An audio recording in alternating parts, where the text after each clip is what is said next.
It is amazing to me that you have apparently somebody at Arlington Cemetery, some staff member, had a little disagreement with somebody, and the media has turned this into a national news story. You know what I think our veterans care a lot more about?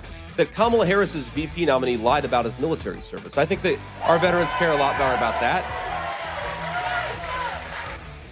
Well, that's really a no-day story. The Tim Walz Rambo experiences in Iraq, which never happened, and carrying his rifle in a war zone, which never happened, and being a command sergeant major and retiring at rank, never happened, and none of that is really a big deal.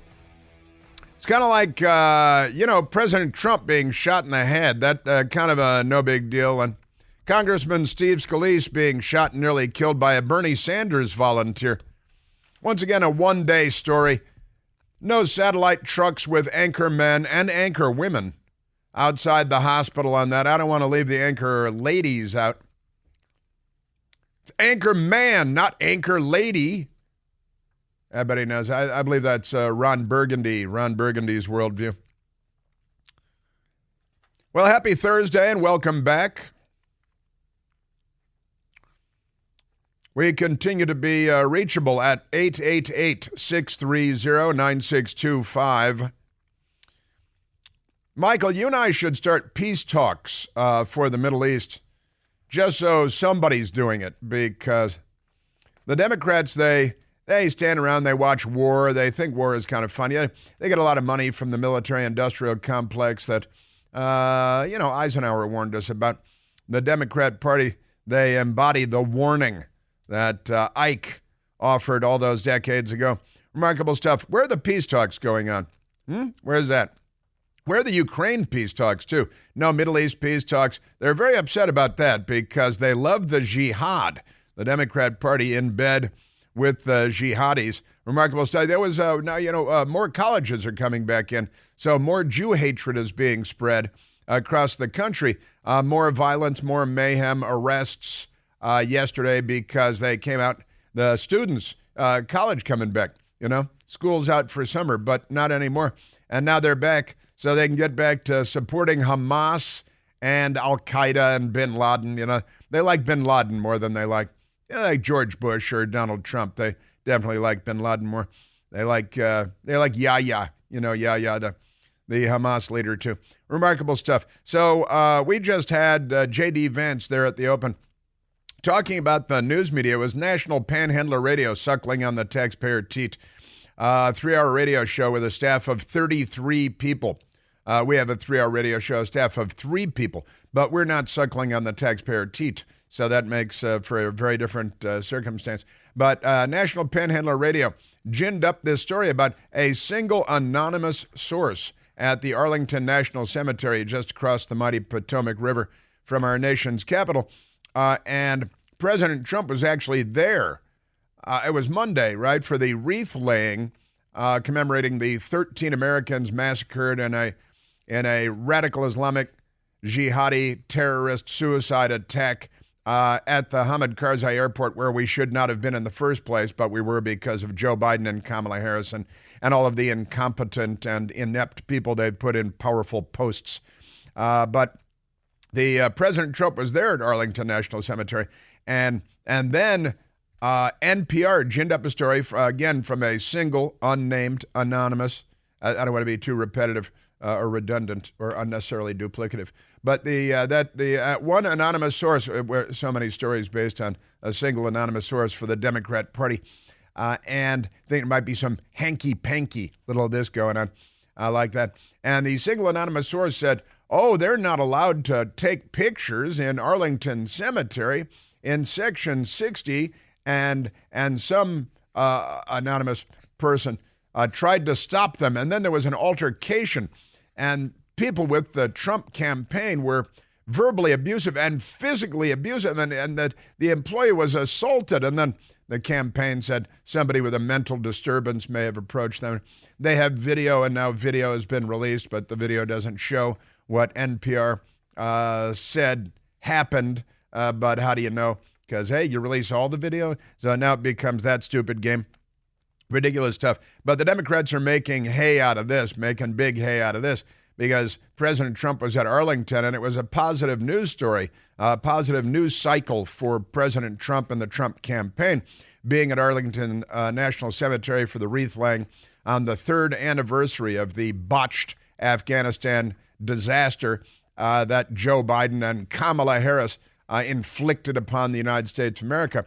And President Trump was there at the invitation of the Gold Star families, families of those killed that day by the jihadi, and so the Democrats had to turn that around. It was a positive news cycle for President Trump, and the news media, led by NPR, jumped in to turn it into a negative news story, because that's the kind of corrupt, dishonest filth that they are. And they no more suckling on the taxpayer teat. If I were a member of Congress, I would have long ago introduced legislation to defund the Corporation for Public Broadcasting, the $500 million a year that we give them. Where was I? I was looking online at an NPR thing having to do with this, and they have these pop-up, blockers ads. Donate money to us. Donate money to. I already donate money to you involuntarily. There's a gun to my head, and I already give you money. And then they want more. They also, when your grandmother passes from this world, they want to take her house and her farm and her tractor and her car. They want to take everything. It's a shakedown operation, the Corporation for Public Broadcasting, honestly, and they shake down big corporations, and they want your grandmother's tractor and everything else. Remarkable stuff. But in any case, that's a big story, and there's a lot of hooey surrounding that, because Democrats are, radical, extremist, bitter, power drunk, and they assume that all of the media is there to give them a tongue bath, and it's 97.8% true. So that's why they got used to the tongue bath, and honestly, the gang of fluffers that they are. So we've got that going. Also, a big story today. Kamala Harris, and the news media couldn't be more excited about this, is doing an interview. They keep calling it a sit-down interview, like as opposed to a stand-up or a walking interview. It's a sit-down interview like the organized crime meetings in The Godfather. It's a sit-down. And big, brave woman, big, brave Kamala Harris, cackling Kamala, she needs to bring along a man who they say is a very musky, manly, masculine man. Even though they think masculinity is toxic, they're nothing if not schizophrenic. And were it not for double standards, they would have no standards at all. But masculinity is toxic unless you've got Tim Walz, who they say is the most manly, musky man that you're going to find anywhere. And he's got to come along, because big, brave, strong woman can't do this job interview without bringing a man along to sit there. Now, what's his role? Is he going to sit there? Maybe he's going to wave his hands around. I heard somebody this morning describe him as jazz hands. Everywhere he goes, he comes out on stage waving his hands around like jazz hands, like, freakazoid college campus stuff. Honestly, this guy, and he's he's the Great Walls of China, and how many times? 30 times to communist China, including living in communist China for a year, and he's never said anything that wasn't entirely positive about that. But honestly, I think we were talking, my best girl and I were talking about this morning, with the September 10th is the big debate that is scheduled. We'll see if Kamala shows up. But President Trump versus Kamala Harris, I think that, Kamala Harris's husband, Doug Emhoff, who the Washington Post told us is the sexiest man alive, sexier than Ryan Gosling.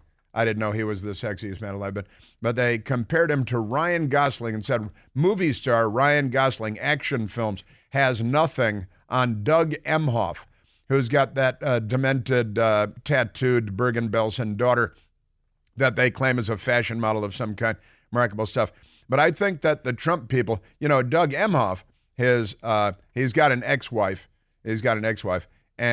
And he, part of the reason for that, I guess, is that he was having sex with the maid or the housekeeper, and he impregnated, or knocked up, if you will, the housekeeper. And then They like to leave that one shrouded in mystery. Some reports say that he, gave her $1,200 for the abortion. Some say she had a miscarriage. That's more likely a lie. And I don't think anybody says that she went off and had the baby, so there is a love child out there like, with Hunter Biden. But Doug Emhoff knocked up the housekeeper. And I think the Trump people should invite the housekeeper to sit in the front row of the debate. Just a little spark, just to get things going. I think it'd be kind of fun to invite the once impregnated by Doug Emhoff, Kamala Harris's current husband, housekeeper, and put her in the front row with a big bright yellow hat or something so everybody can see her. The news media then could pretend that it never happened and she wasn't there. Amazing, amazing stuff. Oh, also the Kamala Harris interview is pre-taped. It's going to air, they say, at 9 p.m. Eastern time tonight on CNN. Should be the most highly rated CNN show in a long time. And big brave woman needs to bring along a man and needs to have it pre-recorded so that it can be cleaned up by CNN, and there will be nothing embarrassing in there because CNN will clean it up for the Democrat Party. And honestly, my tease, as they say, they call it a tease, that I recorded after yesterday's show, raises the question: who will be the biggest loser? Who will be the biggest loser in tonight's debate? Will it be Kamala Harris, stumbling around answering questions badly? She's not good at doing interviews because she doesn't get any at-bats on that, no practice at all. Will Kamala Harris be the big loser? Will Tim Walz, Mr. Muskie Manley, combat veteran of the Minneapolis riots, and he did go to Chicago also for the Democratic convention, but that's the extent of his combat experience, and remarkable stuff. So will Kamala be the biggest loser? Will Tim Walz be the biggest loser? Or will Dana Bash be the biggest loser in tonight's big interview? Is it unprecedented? You know how they like to abuse the word unprecedented. But it could be because how does she win this? If she asks all the tough, hard-hitting questions and embarrasses Kamala Harris, and Kamala Harris comes out of this like, wah, wah, wah, oh, that was a really bad night for her, then the villain will be Dana Bash because she's supposed to give her a tongue bath, supposed to fluff her.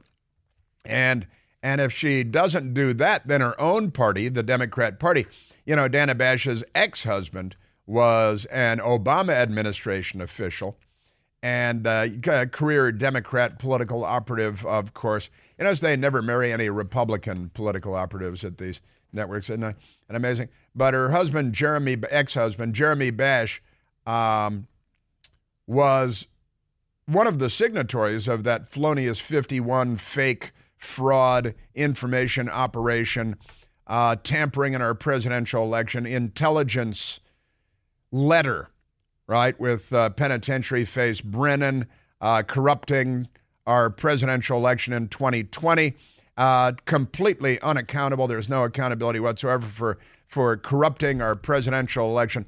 But Dana Bash's ex-husband was one of the 51 signatories to that letter. That's a step in the right direction as far as the Democrat Party is concerned, corrupting our politics, corrupting our presidential election in 2020 as long as the Democrats win. They love corruption as long as it serves their interests. So we've got that going. I do think that they should invite Doug Emhoff's impregnated housekeeper from his previous marriage to sit in the front row. That'd be fun. Joe Biden is going to defy the Supreme Court again on paying off people's student loan debt. Why? Well, they're buying votes. They're corrupting everything. And the Russian billionaire Pavel Durov, I guess he made bail in France now. They arrested him. They're threatening to put him in prison for 10 years because people said bad things on his social media platform. And that made me think this morning, don't you think Al Gore should be arrested? If Al Gore goes to France, he should be the cuff sheet because, he invented the internet. And look at all the bad stuff that people say on the internet. If Pavel Durov can go to jail in France, for what people say on his social media platform, then Al Gore should be held accountable for everything bad that's ever been on the internet. And that's a lot of stuff. We are at 888-630-9625. All right, let us visit the telephones and talk to the nice people, to real Americans. Let's go to Connie, calling from Manassas, Virginia. Oh, Connie, you're on the Chris Plant Show. Yes, I just wanted to say the campaign should stress that those servicemen would not be buried at Arlington, and there wouldn't have been a need for the families and Trump to be there if they hadn't been so incompetent and allowed them to be killed. I believe you're 100% correct, Connie. Had they been capable and competent and kept Bagram Air Base for the drawdown and perhaps left a very small number of Americans there to maintain an intelligence gathering presence and a whack-a-mole presence, none of this would have happened. There was no reason to go downtown Kabul and the Hamid Karzai International Airport to evacuate. They botched the whole thing from beginning to end. And President Trump, Connie, has said when he takes over as president, day one, he's going to have the resignations of the other people down the food chain from Joe Biden and Kamala Harris have their resignations on his desk. And I think that's a great idea. I agree. Thank you. Thank you. There's something else that just popped too. On September 10th, I just mentioned the day of the scheduled debate between Donald Trump and Kamala Harris. House Speaker Mike Johnson will be hosting a ceremony in the Capitol Rotunda, presenting the family members of the 13 Americans killed in that attack in Kabul, Afghanistan, with the Congressional Gold Medal. So members of the families, surviving family members, will be presented the Congressional Gold Medal by the Speaker of the House and other members of Congress. I'm going to guess Democrats are not going to show up for that because they're really not on our side. And everything is just raw politics to them. But I think that's a good call. And by the way, there's more to know about this because President Trump couldn't have even been there with the families on Monday had it not been for the intervention of the Speaker of the House. That's coming up.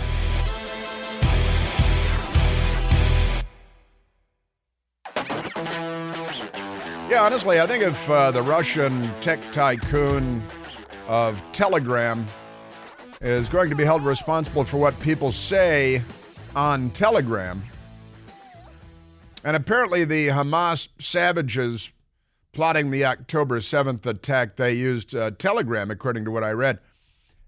Now, I don't think you blame this Russian guy, Pavel Durov, for what Hamas does and what they say on a social media platform, Telegram. You really expect, and this is what the left really does expect right now, every social media platform to censor on a massive scale, on an enormous scale. You'll need armies of buildings filled with sensors monitoring everything, like the East German secret police, like the Stasi, listening to everybody's phone calls. And this is what the left, and that in the United States means the Democrat Party today, this is what the left wants, what the left expects. They engaged in censorship on the lead up to the 2020 election. I shared with you the Mark Zuckerberg letter to Congressman Jim Jordan earlier this week, where he confessed to buckling to pressure from the FBI and the Biden White House to censor, and he used the word censor, Mark Zuckerberg did. And now they want this Russian guy, they're threatening in France just more lefties. It makes no difference what country the lefty is in. Lefties do the same thing everywhere you find them. They eventually end up throwing everybody into massive gulags and killing millions of people based on history, just based on everything they've ever done everywhere they're found. But pay no attention to that. They're getting a foothold here now. They're digging in, and the Democrat Party is their shovel.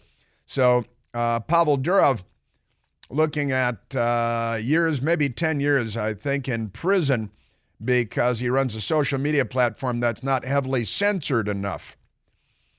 And again, Mark Zuckerberg revealing, confessing, admitting that the FBI and the Biden administration were demanding, and their demands were being met, that Facebook censor lots of content that the Democratic Party, which isn't Democratic at all, wanted censored. And we know that the FBI also went to, before it was taken over by Elon Musk, went to Twitter on the lead up to Election Day and had them censor stories about Hunter Biden's laptop, which were all true. The reporting was all true and accurate and 100% good to go. But the left, that's the Democrat Party, they wanted to tamper with our presidential election by way of threatening the people at Twitter, the people at Facebook, and demanding censorship, which they got. And remember, Benito Mussolini's definition of fascism was corporatism, because it's a merger of state and corporate power, Benito Mussolini. And that's the Democrat Party today. Benito Mussolini was one of the leaders in the Socialist Party in Italy forever and ever, before the fascists started to rise, again known as the Socialist Workers' Party in Germany. And Benito Mussolini jumped on the fascist bandwagon late in his career and ended up hanging upside down in a town square, dead, being beaten with lawn chairs and things. Yeah, they had lawn chairs. I know, that's what you were thinking. Really, they had lawn chairs then? Yeah, sure, they had lawn chairs. Speaking of which, you see Joe Biden at the beach in a beach chair. Some nice lady came up and taking selfies. People are walking by like he's a beach bum. And, used to have a TV show in the 70s. And they wave at him just walking by. And he's waving back. He's out at the beach with a beach umbrella and a folding chair. I didn't see any video of him trying to drag the folding chair into place, but remarkable stuff. He's still on vacation after spending a week at a billionaire Democrat Party donor's, I think, 8,000-acre ranch in the Santa Ynez Valley behind Santa Barbara. And then he flew Air Force One to Delaware, where he made his way to the beach, and it's the endless summer of Joe Biden. Not weekend at Bernie's anymore. It's all summer at Bernie's. Amazing stuff. Remarkable. But I mentioned, as I digress all over the place, I mentioned, but I didn't quite get into it. And I think this is a great idea that on September 10th, the day of the Trump-Harris debate, House Speaker Mike Johnson will host a ceremony to honor the 13 American service members killed in the attack by presenting at the Abbey Gate. And was it MSDNC is all riled up because J.D. Vance said Abbey Road, one reference instead of Abbey Gate. At least he's talking about it. That's more than MSNBC's doing. It's more than Kamala Harris is doing. It's more than Tim Walz is doing. And it's more than Joe Biden is doing or has done. He's talking about the terrorist attack where 13 Americans were murdered by terrorists, right? The Democrats, they don't want to talk about that because it's just another stain on them. But the Speaker of the House, Mike Johnson, will be presenting the families with the Congressional Gold Medal. And the ceremony will take place in the Capitol Rotunda. The Capitol Rotunda. And speaking of the Speaker of the House and Arlington National Cemetery, and as Connie was saying, President Trump wouldn't have to visit Arlington Cemetery on the third anniversary of the Abbey Gate terrorist attack had Joe Biden and Kamala Harris led the country capably and competently, but they did nothing of the kind. Now, the Daily Caller has a story today. Henry Rogers writing at the Daily Caller, where they're actually covering the news and not covering it up. And it's exclusive, : they love their exclusive colons. It's probably best that way. Gold Star families had trouble getting Trump into Arlington National Cemetery until House Speaker intervened. I'm sorry, what? the former president of the United States and current Republican nominee for the presidency, couldn't, even though he was being invited by the Gold Star families to be there for the third anniversary of the terror attack where their family members were murdered, Speaker of the House Mike Johnson had to intervene to get former President Donald Trump into Arlington National Cemetery for the third anniversary of the Afghanistan withdrawal with Gold Star families, a family told the Daily Caller. The Gold Star families who lost their children and other family members during the Biden administration's withdrawal from Afghanistan invited Trump to Arlington National Cemetery. There, he laid a wreath for the 13 service members who were killed serving their country in Afghanistan. However, a Gold Star family told the Daily Caller, that Arlington National Cemetery was trying to make it difficult for the former president to appear for the ceremony to honor their children, something that the families had requested.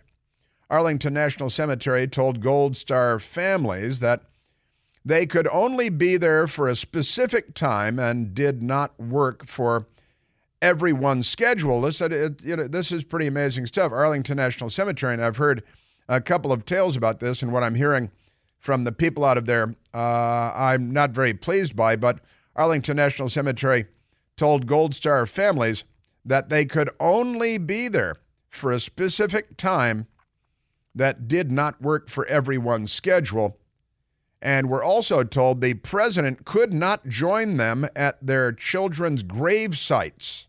Really? Achtung. Raus, raus, ar. The family told the Daily Caller, chairman of the House Foreign Affairs Committee, Representative Mike McCall, explained to the Daily Caller that he was contacted by Gold Star parents Darren Hoover and Kelly Barnett, the parents of Staff Sergeant Taylor Hoover, who told him that Arlington Cemetery was giving them some of the other parents and some of the other parents of U.S. service members killed at Abbey Gate a hard time about coordinating a ceremony with Trump on the anniversary of their deaths. The Daily Caller is told that the cemetery said they could only be there for a specific time that did not work for everyone's schedule, and we're also told that the president could not join them at their children's grave site. I'm sorry, who the hell at Arlington Cemetery came up with that? They should be in handcuffs. It's a former president of the United States and a presidential nominee at the invitation of the Gold Star families. And I'm sorry, is this the Arlington Cemetery in the United States of America or a different Arlington National Cemetery? McCall immediately reached out to Speaker of the House Mike Johnson to ask for his assistance with the matter. And the Daily Caller is told that he continued to track it until it was fixed. Now, good for them. When Darren and Kelly contacted me, I was furious to hear that their request to have President Trump join them to commemorate the anniversary of Taylor's death was being stymied, along with several other family members of U.S. service members killed at Abbey Gate. I immediately asked what I could do to help and reached out to Speaker Johnson to see what he could do. Thankfully, Speaker Johnson and his team acted quickly and were able to get the situation resolved. But something like this should never have happened. Gold Star families have already suffered enough, Congressman McCall told the Daily Caller. So California Republican Congressman Darrell Issa has called on Biden to meet with these Gold Star families on multiple occasions, his office told the Daily Caller. He, Congressman Darrell Issa, was present for the ceremonies on Monday and had been in contact with Arlington National Cemetery leading up to the anniversary. This administration absolutely interfered with the tributes to the 13 fallen. In its war on Trump, it made the Gold Star families collateral damage, Congressman Darrell Issa told the Daily Caller. Our office worked with Arlington National Cemetery to move the time of the event to a time that would accommodate the attendance of President Trump. That was done as a request by the families to this office as they were not receiving that assistance from Arlington National Cemetery. Two sources close to the discussion told the Daily Caller. Now, this is pretty incredible stuff. It took an act of Congress and the Speaker of the House to intervene so that Arlington National Cemetery would deign to permit the presence of a former president of the United States who was invited by Gold Star families to commemorate on the third anniversary of the attack and of their deaths, of their murders. And it took the Speaker of the House and multiple other members of Congress, none of them Democrat members of Congress, I might add. Amazing stuff. So the Speaker of the House had to get involved. Representatives Darrell Issa, Mast, and Chairman Mike McCall were instrumental in assisting the Gold Star families. After the Speaker's call, the situation shifted significantly. It was only 3 days before the ceremonies in Arlington National Cemetery waited until the last minute to confirm key components of the event with the families. Now, isn't that amazing? Arlington Cemetery officials claimed the families didn't want any media, any photography or videography at Section 60, contradicting what the families had actually requested. The families were fine with the media designated by the Trump team, but Arlington kept pushing back, obstructing the process, the sources continued. This would have not happened without Speaker Johnson. How about that? And then there's the matter of the alleged dust-up, right? The alleged conflict that NPR is reporting, and all the media jumped on because they loved it so much. Now, Darren Hoover was one of the Gold Star family members, father of Staff Sergeant Taylor Hoover, and he was on yesterday with my friend Vince Colonnese on WMAL in Washington, D.C., and this is Darren Hoover, one of the Gold Star fathers to Staff Sergeant Taylor Hoover, who was murdered that day. Now we've got this NPR piece and all of these legacy news outlets. They're all coming out and they're acting as if President Trump's campaign staff caused some sort of disrespectful scene at that event. I'll start with you, Darren Hoover, on this. Did you see anything amounting to any sort of drama while you were there? No, none whatsoever. No, none whatsoever. Okay. Well, let's go to Christy Shamblin, Gold Star mother-in-law to Marine Sergeant Nicole Gee. And here's Christy Shamblin, who called into our radio program yesterday. And here's Christy Shamblin. It was an honor. We felt nothing but respect and, honor to have him there and to be speaking about our kids. He took the same kind of time that he had in Bedminster, speaking to our family members and speaking about their relationship with the person that we're never going to see again. And then he went on to take time to speak with our wounded warriors that were there with us. And the time that somebody takes when, it doesn't benefit them, I think is really powerful to what their character is. What, no big conflict, no physical scuffle between President Trump's campaign staffers, as NPR reported, and now all the other media, the Washington Post, because they're, it's not pack journalism so much as centipede journalism. And the centipede moved on this on behalf of the Democrat Party because NPR is corrupt and the Washington Post is also corrupt, and they don't report the news. They're front groups for the Democratic Party. Isn't that amazing? Trump visit to Arlington Cemetery sparks alleged altercation with aides. The Washington Post headline. I've got more on that coming up.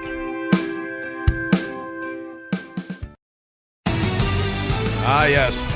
Also, the wonderful Katie Pavlich posted on Twitter an important item having to do with all of this.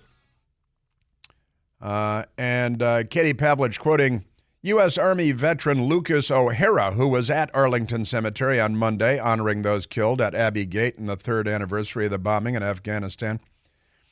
And Army veteran Lucas O'Hara said, I have witnessed over 75 wreath-laying ceremonies performed by politicians and conducted 524 funerals in this cemetery during the time I served in the Presidential Honor Guard for 3 years. What I got to witness yesterday was the most respectful and solemn ceremony I have seen. There were no speeches, no angles, no weird photo ops, just our elected officials and the 45th president respectfully and solemnly honoring the fallen and their families. Not what NPR says, but I'll go ahead and take Army veteran Lucas O'Hara's word for it instead. All right, let's go to the phones. Let's go to Bob calling from Ashburn, Virginia. Oh, Bob, you're on the Chris Plant Show.